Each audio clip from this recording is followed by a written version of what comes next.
नमस्कार दोस्तों, स्वागत है आप सभी का यूट्यूब चैनल रेवन स्टडी में। दोस्तों, मैं के साहू आप सभी के लिए रीजनिंग के कुछ विशेष प्रश्न लेकर आया हूं, जिन्हें आप और मैं दोनों मिलकर हल करते हैं। दोस्तों, चलिए हल करते हैं प्रश्नों को। ये रहा दोस्तों पहला प्रश्न। होमवर्क के साथ स्टार्ट करते हैं, जो रोज़ की तरह करते हैं अपन।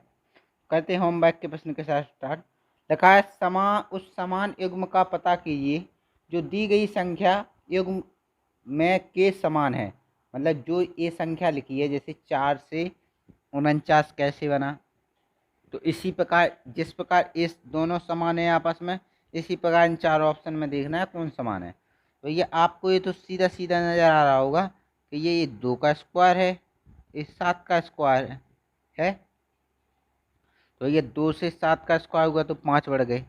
ठीक है, अब भैया देखो ऐसा कोई ऑप्शन है जो हो रहा है, क्योंकि 7 तो किसी का स्क्वायर नहीं होता, 5 किसी का नहीं होता है, ना 8 होता है ना 6 होता है। तो ये पहले वाला तो बिल्कुल लॉजिक ख़त्म हो चुका है। लगाते हैं दूसरा कोई लॉजिक, क्या लगेगा। देखो दोस्तों, आप ध्यान से देखना कि अगर 4 से 49 बनाएंगे कैसे बनेगा। आप इसको देखो पहले, ये क्या रखा है, 7 का वर्ग लिखा है। उस 4 को ज्यों के त्यों लिख दिया। तो 4 से 7 हुआ तो कितना बड़ा भैया, 3 बड़ा। बड़ा 3 कि नहीं बड़ा, बताओ आप। बड़ा 3। इसी प्रकार आप इनमें देखो कि कौन सा हो रहा है। देखो यहाँ लिखा है 7, यहाँ लिखा है 100। अगर 7 और 100 को देखते हैं तो 100 किसका होता है, 10 का। और 7 ज्यों के तो 7 से 10 हो गया, कितना बढ़ गया, 3। तो यानी ये ऑप्शन आपका राइट आंसर हो गया। ठीक है दोस्तों, ये था होमवर्क का प्रश्न जो बड़ी आसानी से हो गया। ये रहा आज का पहला सवाल। लिखा है लुप्त संख्या खोजे। तो लुप्त संख्या खोजते हैं।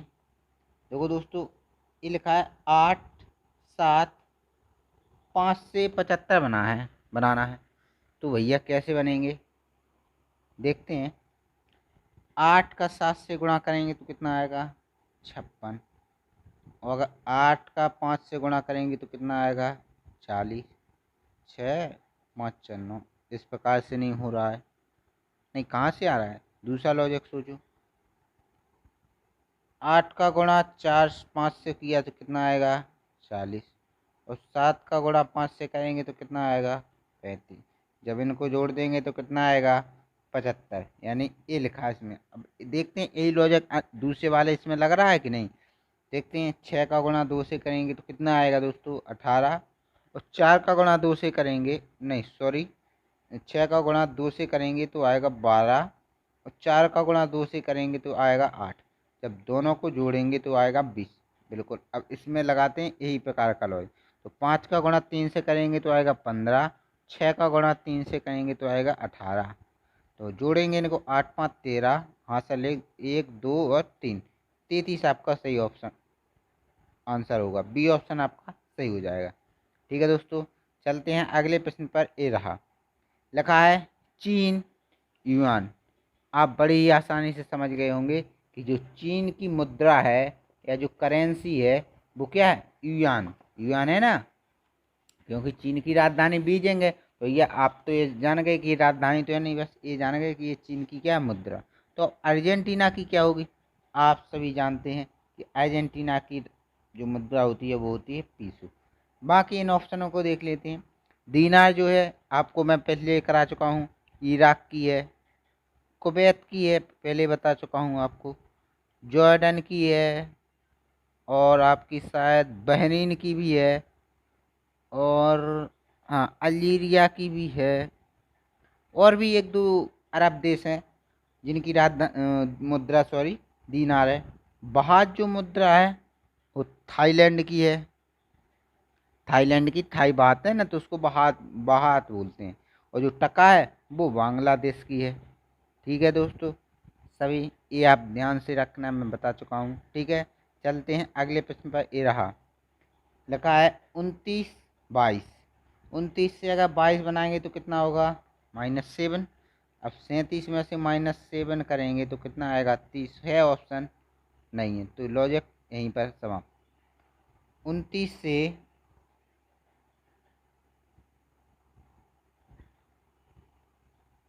29 से 37 बनाएंगे तो कितना बढ़ा, 7 1 8, 22 से अगर 8 बनाएंगे तो 30 फिर भी नहीं हो रहा। अब क्या है, तो अगर 29 में जो 9 और 2 को जोड़ देंगे कितना आएगा, 11, 11 का गुणा अगर 2 से कर देंगे तो आ जाएगा 22। इसी पे 3 और 7 को जोड़ेंगे तो 10, 10 का गुणा 2 से करेंगे तो आएगा 20।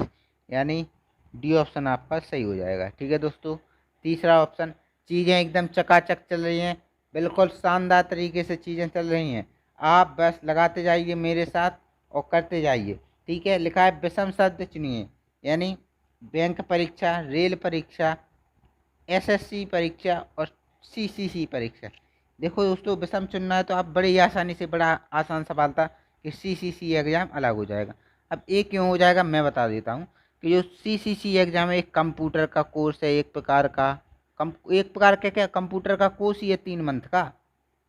और बाकी rail exam, bank exam, SSC exam, ये तीनों गवर्नमेंट जॉब की जो एग्ज़ाम होते हैं उसके लिए है। मतलब ये जो हैं 3, ये जॉब के लिए है और ये कंप्यूटर का डिप्लोमा है।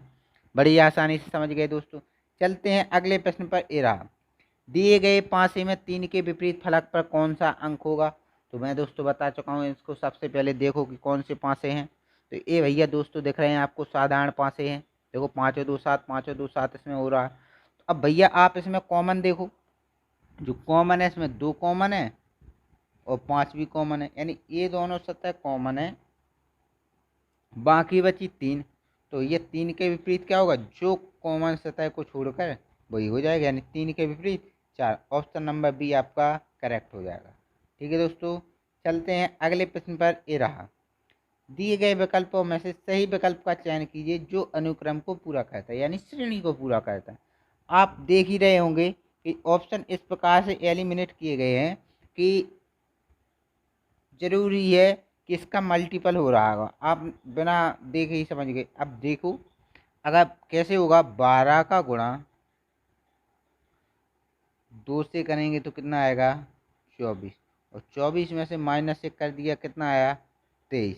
अब 23 का गुणा अगर 2 से करेंगे तो कितना, सॉरी 3 से करो, 23 3 69, 69 में से अगर 2 माइनस करोगे तो आएगा 67। और 67 का गुणा 3 से करेंगे तो 5 15, सॉरी कितना, 3 से हुआ यहाँ पर तो 4 से होगा, 4 से, तो 4 सत्ते 28 और 4 छंग 24 हो तो 26, यानी 268। 268 में से कितना घटा दिया, 3, तो आ गया 265। अब देखो 2 का गुणा, 3 का गुणा, 4 का गुणा, तो अब कितने का गुणा, 5 का गुणा। तो 5 का गुणा करेंगे तो 55 25, 5 छक्का 30 2 32, 5 दूनी 10 हो 13, 1325।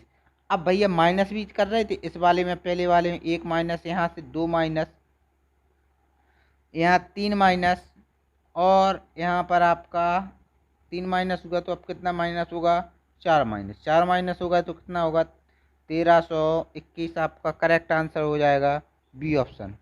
ठीक है दोस्तों, समझ में आ गया। चलते हैं अगले प्रश्न पर। ए रहा, लिखा है किसी कूट भाषा में संडे को SUNDAY,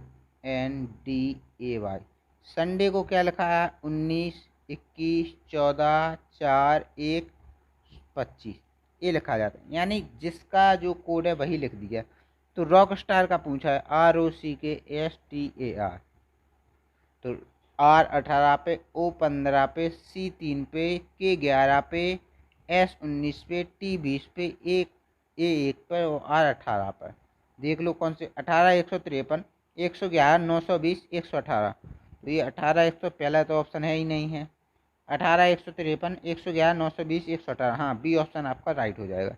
ठीक है दोस्तों, चलते हैं अगले प्रश्न पर। ए रहा, दी गई आकृति को पूरा कीजिए। अब भैया पूरा करेंगे आकृति को, सबसे पहले इसका जो वर्ग है उसके अंदर एक वृत्त है, उसमें थोड़ी सी एक हल्की सी बिंदु है। ठीक है, तो भैया यहाँ पर जो बनेगा तो हल्की सी बिंदु वर्ग के अंदर, कौन से वृत्त के अंदर, किसी में, सी वाले और डी वाले में, यानी पहला ऑप्शन कट गया और दूसरा ऑप्शन कट गया। अब बचे हैं दूसरा तीसरा। अब एरो के निशान देखो सब में, इनके जो एरो के निशान है अंदर की ओर हैं, देखो तो इसमें भी अंदर की ओर होंगे, जबकि इसमें तो बाहर की ओर, तो ए भी कट गया, बचा कौन सा, डी ऑप्शन आपका राइट आंसर होगा। ठीक है दोस्तों, चलते हैं अगले प्रश्न पर। ए रहा, निम्नलिखित में से कौन सा आरेख टेनिस प्रशंसकों, क्रिकेट खिलाड़ी और छात्रों के बीच सही संबंध दर्शाता है। दोस्तों, जब भी इस प्रकार का प्रश्न आए तो क्या करेंगे, देखते हैं। जो भैया टेनिस प्रशंसक हैं, क्या वो क्रिकेट खिलाड़ी नहीं हो सकते हैं? कुछ क्रिकेट खिलाड़ी ऐसे होंगे जो टेनिस प्रशंसक होंगे, होंगे कि नहीं? तो ये जो टेनिस प्रशंसक हैं, कुछ टेनिस प्रशंसक क्रिकेट के खिलाड़ी भी तो हैं। प्रशंसक है मतलब क्रिकेट टेनिस को पसंद करने वाले। तो टेनिस को पसंद कर रहे हैं तो जरूरी थोड़ी ना है वो क्रिकेट खिलाड़ी भी तो हो सकते हैं। कुछ ऐसे क्रिकेट खिलाड़ी होंगे जो टेनिस पसंद करते हो। और छात्रों के बीच सही संबंध, तो भैया छात्रों का गोला भैया ऐसा बना दो। कुछ छात्र ऐसे होंगे जो टेनिस को पसंद करते हैं, कुछ छात्र ऐसे होंगे जो क्रिकेट खिलाड़ी होंगे, कुछ छात्र ऐसे होंगे जो टेनिस को पसंद करते हैं, क्रिकेट भी खेलते हैं। यानी ये ऑप्शन आपका राइट आंसर हो जाएगा। ठीक है दोस्तों, अच्छी तरह से समझ में आ गया, चकाचक चीज़ें एकदम। चलते हैं अगले प्रश्न पर, फटाफट हल करते हैं इसको। लगा एक व्यक्ति उत्तर दिशा की ओर 20 किलोमीटर जाता है। भैया एक व्यक्ति है, मान लो कोई भी एक व्यक्ति है, इस वाले बिंदु से चले और उत्तर दिशा में 20 किलोमीटर गए, कोई दिक्कत? कोई दिक्कत नहीं। इसके बाद वह पूर्व की ओर मुड़ता है 15 किलोमीटर, भैया 15 किलोमीटर गए। फिर वह अपने दाएं मुड़ता है 5 किलोमीटर, 5 किलोमीटर गए। इसके बाद वह दाएं मुड़ता है 15 किलोमीटर, 15 किलोमीटर गए, चले गए। अब क्या पूछा है दोस्तों कि बताइए जहाँ वह व्यक्ति पहुँच गया, कहाँ पहुँच गया? यहाँ पहुँच गया। वहाँ से प्रारंभिक स्थल कितनी दूर? भैया प्रारंभिक स्थल ए रहा। यहाँ से भैया कौन सी दूरी, कितनी दूरी है भैया? 5 है, टोटल 20 थी तो ये कितनी बची? 15। यानी 15 वाले जो ऑप्शन होंगे वो होंगे, तो यानी बी और सी तो कट गया। अब बचे ए और डी। अब कौन सी दिशा में भैया? यहीं पर बना लो ना, जो अपना प्रारंभिक स्थान है वो किस दिशा की हो? दक्षिण दिशा, यानी ये ऑप्शन आपका राइट हो जाएगा। ठीक है दोस्तों, चलते हैं अगले प्रश्न पर। ए रहा, अपनी कक्षा में मुस्कान किसी भी तरफ से गणना करने पर उसका क्रमांक 18वां था। तो कक्षा में कुल कितने छात्र हैं? तो भैया आप एक बात बताओ, चाहे लेफ्ट साइड से गिनती करो तो 18वीं है, चाहे राइट साइड से गिनती करो तो भी 18वीं है। अब कुल छात्र निकाल लें तो भैया मैं आप लोगों को पहले बताऊं, टोटल बराबर लेफ्ट प्लस राइट -1। तो टोटल बराबर क्या? 18 प्लस 18 -1। तो 18 18 36 -1 तो आएगा 35। 35 आपका राइट आंसर होगा। D answer is correct. ठीक है दोस्तों, चलते हैं अगले प्रश्न पर। ए रहा, क्या लिखा है? एक तस्वीर की ओर इशारा करते हुए सुमन ने कहा। एक तस्वीर है भैया, इसकी ओर इशारा करते हुए सुमन कह रही हैं, क्या कह रही? ए मेरे, मतलब जो तस्वीर में व्यक्ति है, ए मेरे भाई, सुमन के भाई हैं, भाई के चाचा, भाई के भैया जो चाचा हो गए, के बेटे, मतलब चाचा का एक पुत्र है, मतलब ये मान लिया अपन ने चाचा का पुत्र हुआ। ठीक है, पुत्र चाचा के बेटे की माँ है, यानी चाचा के बेटे की माँ है ए। तो भैया ए जो इसकी माँ है, तो भैया ए इनकी क्या हुई? पत्नी हुई। ए इनके जब चाचा हैं तो इनके भी चाचा, और जे इनकी पत्नी हुई तो ये भैया इनकी क्या हुई? चाची हुई। इतनी चीज़ के लिए अब पूछा क्या गया है कि सुमन का, सुमन कौन है? सुमन का तस्वीर में मौजूद व्यक्ति से क्या संबंध है, जिसके पीछे का उसका रिलेशन, जिसके पीछे से लगा होता। अब भैया ए चाची हुई तो चाची की सुमन क्या लगी? भतीजी, यानी बी ऑप्शन आपका सही हो जाएगा। ठीक है दोस्तों, चलते हैं अगले प्रश्न पर। ए रहा, लिखा है सड़क दुर्घटनाओं के मामले में विशेषकर शहरी क्षेत्रों में लगातार बढ़ रहे हैं। भैया जो भी सड़क दुर्घटनाएं हो रही हैं उसमें सबसे ज़्यादा जो केस आ रहे हैं वो शहरी इलाकों के आ रहे हैं। तो ये इस पर देखते हुए कथन के हिसाब से अपन कार्रवाई करेंगे, क्या किस प्रकार से दिया गया है। तो भैया पढ़ते हैं, शहरी क्षेत्रों में के परिवहन अधिकारियों वाहनों के रखरखाव के लिए कठोर मानदंड लगाने चाहिए। भैया एक बात बताओ, शहरी क्षेत्र हैं, क्या परिवहन अधिकारी का किसी के भी वाहन के रखरखाव के लिए जिम्मेदारी लेता है कि भैया कोई किसी के वाहन की रखरखाव करे या उन्हें चलने से रोके, या उनके जो अगर वे रखरखाव कर रहे हैं तो उसका मानदंड लें? तो ये तो कोई बात की नहीं गई कथन में, तो ये वाला गलत हो जाएगा। ठीक है, अब क्या है दूसरा, जो यातायात नियमों का उल्लंघन करते हुए पाया जाए तो ट्रैफिक पुलिस उन्हें कठोर दंड देना चाहिए। ये बात थोड़ी सही हो रही है। वो अब इसको और सही बनाते हैं कैसे। सड़क दुर्घटनाओं के मामले विशेषकर शहरी क्षेत्रों में लगातार बढ़ रहे हैं। आप हमें ये बताओ, शहरी क्षेत्रों में तो होती है ट्रैफिक पुलिस। अगर जो भी व्यक्ति ट्रैफिक का अगर उल्लंघन करता है, यातायात नियमों का अगर उल्लंघन करता है, तो भैया उसको जो ट्रैफिक पुलिस है वो उसको पकड़ कर उसके ऊपर जुर्माना चार्ज करे। तो भैया जो यातायात में जो नियम अगर उल्लंघन की जाना है वन वे से, मतलब जाना है टू वे से और घुस गए वन वे से, तो एक्सीडेंट तो होगा ही होगा। तो इन सब जो रूल तोड़ेगा, तो जो नियम तोड़ेगा उसको कौन देखेगा? Traffic police. ट्रैफिक पुलिस देखेगी, अगर उस पर जुर्माना लगाएगी तो यह वो उस वन वे से जाना बंद कर देगा। जिस रास्ते से जाना, मतलब टू वे से जाना है तो टू वे से जाएगा। ठीक है, तो इस प्रकार से दूसरा वाला सही हो जाएगा। ठीक है दोस्तों, चलते हैं अगले प्रश्न पर। ए रहा, लिखा है सन 2019 का कैलेंडर किस वर्ष दोबारा प्रयोग किया जाएगा? दोस्तों इसके लिए आप सीधी सीधी एक ट्रिक लिख लो कि शेष और वर्ष में जोड़े जाने वाली संख्या। अगर दोस्तों आपका 0 शेष बचता है तो आप प्लस के 28 जोड़ेंगे, किसमें? वर्ष में। अगर 1 शेष बचता है तो आप 6 जोड़ेंगे, 2 शेष बचता है तो 11 जोड़ेंगे, 3 शेष बचता है तो 11 जोड़ेंगे। ये रूल है सीधा सीधा। ये रूल आप कैलेंडर रिपीटेशन के लिए लगा सकते हैं। तो भैया कैसे शेष बचाएंगे? देखो 2019 में अगर अपन 4 का भाग देंगे, ठीक है, 4 का भाग देंगे, 4 पंचे 20, एक उतारा, भागनी अंक उतारे 9 के, से हो गए यहाँ पर 19, और 4 चौके 16। कितना शेष बचा? 3। अब 3 शेष बचा तो कितना जोड़ेंगे? 11। तो यानी 2019 में आप 11 जोड़ दें तो कितना होगा? 9 एक 10, 2 एक 3, यानी 2030 में वही का वही कैलेंडर रिपीट हो जाएगा। ठीक है दोस्तों, चीज़ें चका सब समझ में आ रहा है? कोई परेशानी वाली बात नहीं, कोई दिक्कत नहीं।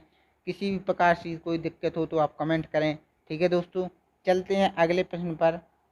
ये रहा, लिखा है सभी तस्वीरें चित्रकला हैं। जितनी भी तस्वीर हैं वो क्या है? चित्रकला। चित्रकला, कोई चित्रकला सस्ती नहीं है, सस्ती नहीं है भैया। भैया सस्ती नहीं है तो यहाँ पर क्रॉस लग गया। अब तो ना ये सस्ती, ना तो चित्र है सस्ता, ना तस्वीर है सस्ती।